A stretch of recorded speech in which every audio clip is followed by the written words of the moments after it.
আসসালামু আলাইকুম।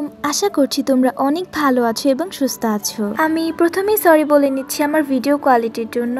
আসলে আজকে আমি অনেকবার ট্রাই করেছি যে সামনে ক্যামেরা রেখে তোমাদের সাথে আমি সরাসরি কথা বলবো, বাট একজন ক্যামেরা শাই পারসন প্লাস আমি অনেক নার্ভাস হয়ে যাই, তাই আমি কোনোভাবেই ভিডিওটা শ্যুট করতে পারিনি।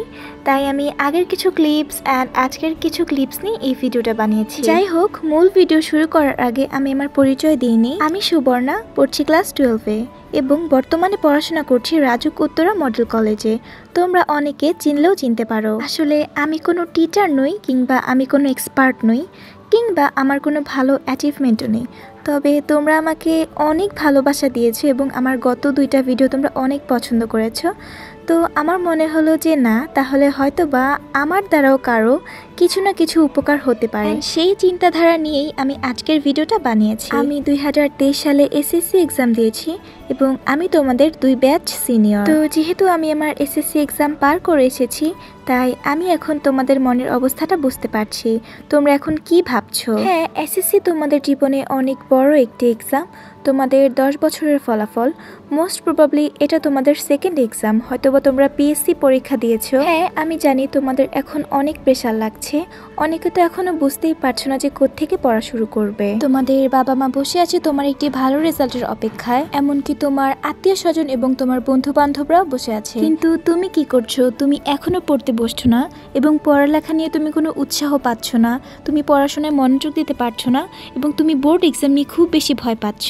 তোমরা বেশিরভাগ স্টুডেন্টরাই আমাকে এই প্রশ্নগুলো করেছো এবং এই সমস্যাগুলো কাটিয়ে ওঠার সমাধান চেয়েছো। সত্যি কথা বলতে, যখন আমি এসএসসি এক্সাম দিয়েছি আমি ঠিক এই সেম সমস্যাগুলোই ফেস করেছি। তো এখন আমি তোমাদের বলবো যে আমি কিভাবে এই সমস্যাগুলো কাটিয়ে উঠেছি এবং আমার মাইন্ডসেট ঠিক করে পড়েছি এবং আলহামদুলিল্লাহ একটি ভালো রেজাল্ট করতে পেরেছি। তো যখন আমি ক্লাস 9-এ উঠি, তখন আমি নিজেকে এগিয়ে রাখার জন্য কিংবা রেজাল্ট অনেক ভালো করার জন্য 4-5টা কোচিংয়ে ভর্তি হয়ে নেই। কিন্তু এটাই ছিল আমার জীবনের সবচেয়ে বড় একটি ভুল সিদ্ধান্ত।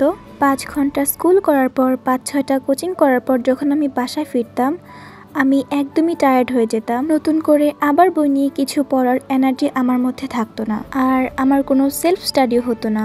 আর এভাবেই আমি প্রায় এই স্কুল অ্যান্ড কোচিং নিয়ে 1 বছর কাটিয়েছি। অ্যান্ড যখন দেখলাম যে আমার রেজাল্ট অনেক খারাপ হতে শুরু করেছে, তখন আমি রিয়েলাইজ করেছি যে আসলে আমার জন্য সেলফ স্টাডি অনেক ইম্পর্টেন্ট। তো তুমি আবার এটা ভেবো না যে স্কুল না করে, কোচিং না করে নিজে নিজে বাসায় একা একা পড়ে অনেক ভালো কিছু করে ফেলবো। আসলে ব্যাপারটা এমন না। আমাদের ভালো রেজাল্ট করার জন্য আমাদের একজন মেন্টর অবশ্যই প্রয়োজন আছে, তবে সেটা আমার মতো এত অধিক সংখ্যার নয়, 1-2 জন যথেষ্ট। অ্যান্ড তারপর যখন আমি দেখলাম যে না, আমার রেজাল্ট অনেক খারাপ হওয়া শুরু করেছে এতগুলো কোচিং করা সত্ত্বেও, তখন আমি প্রত্যেকটা কোচিংই ছেড়ে দেই এবং বাসায় একা একা পড়ার চেষ্টা করি। বাট তাতেও যে খুব বেশি লাভ হলো তেমনটা নয়, আমি তাও কোনো ভালো রেজাল্ট করতে পারছিলাম না। আর তখন আমি পড়ে যাই একটি চরম ডিপ্রেশনে। আমি বুঝতে পারছিলাম না যে কি করব। টিচার রেখেও আমার কোনো লাভ হচ্ছে না, টিচার ছেড়ে দিয়েও আমার কোনো লাভ হচ্ছে না। এখন আমি করবোটা কি? ততদিনে আমার হাতে সময় ছিল 5 কি 4 মাস। আর তখন আমি পড়ে যাই আরও দুশ্চিন্তায়। সব চিন্তা আমার মাথায় একসাথে আসছিল। আমি কিভাবে এত পড়া শেষ করব, আমি আমার বাবা মাকে কিভাবে মুখ দেখাবো। ইভেন সবাই চেয়ে আছে আমার রেজাল্টের উপর। যেহেতু আমি পরিবারের বড় মেয়ে, আমার একটি দায়িত্ব রয়েছে। আমরা যতই বলি যে A+ দিয়ে কি আসে যায়, বাট দিন শেষে কিন্তু আমরা সবাই সেই A+টাকে গ্রাহ্য করি। তো তখন আমার বেস্ট ফ্রেন্ডের আম্মু আমার জন্য আর আমার ফ্রেন্ডের জন্য একটি টিচার ঠিক করেছেন, যিনি আমাদেরকে ম্যাথ এবং হায়ার ম্যাথ পড়াতেন, এবং আমি আরেকটি টিচারের কাছে ফিজিক্স এবং কেমিস্ট্রি পড়তে যেতাম। আসলে তাদেরকে আমি ধন্যবাদ দিয়ে ছোট করব না, আমার ভালো রেজাল্ট করার পেছনে তাদের একটি মুখ্য ভূমিকা রয়েছে। যদিও আমি তখনও অতটা সিরিয়াস ছিলাম না, বাট আমার পরীক্ষার 3 মাস আগে আমি বুঝতে পারছিলাম যে আসলে আমার ঠিক কতটুকু পড়া বাকি রয়েছে। আর সবকিছু মিলিয়ে আমার বেশ প্রেশার ফিল হচ্ছিল এবং অনেক আজে বাজে চিন্তা আমার মাথায় আসছিল। আর আমি তখন ভাবতাম বোর্ড পরীক্ষা অনেক কঠিন হবে, টিচাররা অনেক বকা দিবে, অনেক গার্ড দিবে, হয়তোবা আমার খাতা নিয়ে যাবে, তখন আমার রেজাল্ট অনেক খারাপ হবে, আমার পাশের ফ্রেন্ড আমাকে হেল্প করবে না, মানে এমন অনেক আজে বাজে চিন্তা আসতো। আর এভাবেই আমার 3টা মাস চলে গেল এবং এসএসসি এক্সাম চলে আসলো। আর সবশেষে আমি যেটা রিয়েলাইজ করলাম আসলে আমার চিন্তা ভাবনা ছিল অনেকাংশেই ভুল, কারণ এসএসসি এক্সামের প্রশ্ন টেস্ট এক্সামের প্রশ্ন থেকে অনেক সহজ আসে। তোমার যদি বিশ্বাস না হয় তাহলে তুমি টেস্ট পেপার থেকে বোর্ড কোয়েশ্চেনগুলো দেখতে পারো। তবে প্রত্যেকটা প্রশ্ন যে সহজ আসে এমন নয়, স্ট্যান্ডার্ড প্রশ্ন আসে, বাট এতটা কঠিন না যে কেউ লিখতেই পারবে না। অ্যান্ড টিচাররাও ছিল বেশ হেল্পফুল, যদিও কিছু কিছু টিচার একটু স্ট্রিক্ট ছিল, অবশ্য এটাই স্বাভাবিক, সবাই যে হেল্প করবে ব্যাপারটা এরকম নয়। অ্যান্ড ফ্রেন্ডসরাও ছিল অনেক হেল্পফুল। তো সব মিলিয়ে আমার একটি সুন্দর অনুভূতি ছিল এসএসসি পরীক্ষা নিয়ে। তো আপু ও ভাইয়েরা, তোমরা যারা ভিডিওটি দেখছো, তোমরা প্লিজ আর সময় নষ্ট করো না। আসলে তুমি সেদিনে বুঝতে পারবে যখন দেখবে যে তোমার এক্সামের আর 1 থেকে 2 মাস বাকি রয়েছে আর তোমার পড়া কিছুই হয়নি। Life is very unpredictable, so B the best version of yourself. তো তোমার মাইন্ডসেট ঠিক করার জন্য আমি একটি উপায় বলে দিতে পারি। যখন তুমি পড়তে বসবে তার আগে তুমি অনেক জোরে একটি শ্বাস নেবে এবং সেই শ্বাসটা আস্তে আস্তে ছাড়বে। তখন দেখবে তোমার ভেতরে যত স্ট্রেস, যত প্রেশার সব বের হয়ে যাচ্ছে।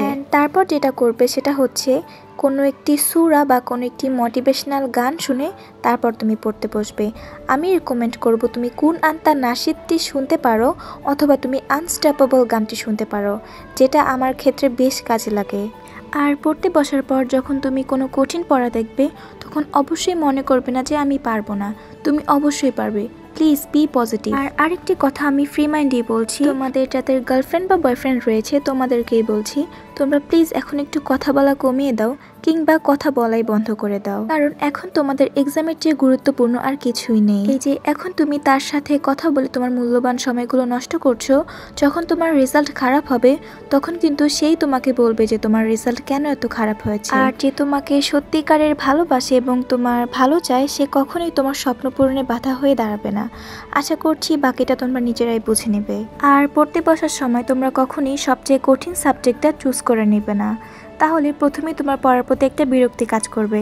তাই যখন তুমি পড়তে বসবে তুমি একটি সহজ সাবজেক্ট নাও যেটা তুমি ভালো পারো। অ্যান্ড অবশ্যই তোমরা সৃষ্টিকর্তার কাছে প্রার্থনা করবে, সে কখনোই তোমাদেরকে ফিরিয়ে দেবে না। আর সবচেয়ে বেশি যেটা ইম্পর্টেন্ট সেটা হচ্ছে তোমাদের হেলথ এবং তোমাদের ঘুম। সবার আগে তোমাদের শরীর ঠিক রাখতে হবে, কারণ তুমি যদি সুস্থ না থাকো তাহলে তুমি বাকি কাজ কিভাবে করবে। তো তোমরা সবসময় ঠিকঠাক খাবার খাবে এবং ঠিক সময় ঘুমোবে। অ্যান্ড আরও একটি জিনিস যেটা তোমাদের জন্য মোস্ট ইম্পর্টেন্ট সেটা হচ্ছে তোমার পড়ার ধারাবাহিকতা। একদিন তুমি সারা রাত জেগে পড়ে সারা দিন জেগে পড়েছো, বাট পরের দিন তুমি অসুস্থ হয়ে পড়েছো, পড়তে পারোনি, এটা আসলে কোনো সময় ভালো একটি কাজ নয়। তো অবশ্যই সবসময় তোমরা একটি ধারাবাহিকতা বজায় রেখে পড়বে। যদি তুমি আজকে 4 ঘন্টা পড়ো তুমি আগামীকালও 4 ঘন্টা পড়বে। অ্যান্ড তুমি চাইলে এভাবেই তোমার পড়ার সময় একটু একটু করে বাড়াতে পারো, তবে আজকে 4 ঘন্টা পড়বে কালকে 12 ঘন্টা পড়বে এটা কোনোভাবেই করা যাবে না। অ্যান্ড লাস্টলি যেটা করবে তুমি সেটা হচ্ছে মডেল টেস্ট প্র্যাকটিস, যেটা তোমার জন্য অনেক গুরুত্বপূর্ণ। ধরতে গেলে এটা হচ্ছে এসএসসির আগে তোমার আরেকটি এসএসসি পরীক্ষা দেওয়া। আশা করছি তুমি বুঝতে পেরেছো আমি কি বোঝাতে চেয়েছি। তো আমার লাস্ট অ্যান্ড ফাইনাল কথা হচ্ছে, তুমি যদি নিজে ঠিক না হও তাহলে তোমার কোনো মোটিভেশনেই কাজ হবে না। Please be positive, be serious, নিজেই নিজেকে মোটিভেট করো। আসলে দিন শেষে তুমিই তোমার, অন্য কেউ এসে তোমার পড়াগুলো করে দিবে না। নিজেকে প্রশ্ন করো তুমি কি পারো, নিজের ভুলগুলোকে শুধরাও এবং ভুলগুলোকে ফুল বানাও। তো আজকে ছিল এই পর্যন্তই। আশা করি তোমাদের আজকের ভিডিওটি ভালো লেগেছে। আমি যে খুব সুন্দর করে গুছিয়ে কথা বলতে পারি ব্যাপারটা এমন নয়, তবে আমি যতটুকু পারি চেষ্টা করেছি। যদি কারো ভালো না লাগে তাহলে আই এম সো সরি, আমি নেক্সট টাইম আরো ভালো করার চেষ্টা করব। আর কারো কোনো প্রশ্ন থাকলে অবশ্যই কমেন্ট করে জানাবে। আল্লাহ হাফেজ।